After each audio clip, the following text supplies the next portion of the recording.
আরে কবি, তুই কখন আসলি? এই মাত্র আসলাম, তোর সাথে দেখা করার জন্য ঢাকা থেকে আসলাম।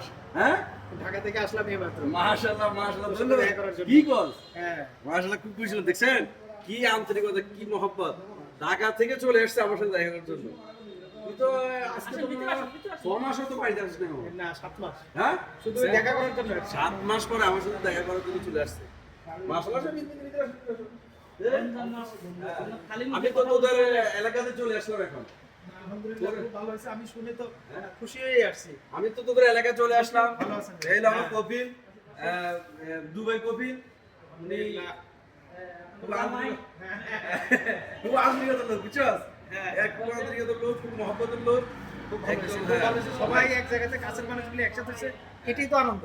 এই, এখন চলে আসছি, তোরা আমাদের দিকে খেয়াল রাখবি। সুন্দর একটা পজিশনে দোকানটা নিয়েছো, খুব আলহামদুলিল্লাহ, খুব ভালো লাগছে পরিবেশটা দেখে। ইনশাআল্লাহ ইনশাআল্লাহ দোয়া করবি। তোদের কাছে, তোদের মাঝে চলে আসলাম, তোদের কাছে কাছাকাছি চলে আসলাম। আগে তো সময় দিতে পারি নাই, এখন ওরা আমাকে সময় দিবে। আমি তোদেরকে সময় দিতে পারি, এখন তোরা আমাকে সময় দিবি, আমি তোদের সময় দিব। ইনশাআল্লাহ, ঠিক আছে ইনশাআল্লাহ। আজকে ইফতার করবে আমার সাথে কিন্তু। চেষ্টা করবো ইনশাআল্লাহ ইনশাআল্লাহ।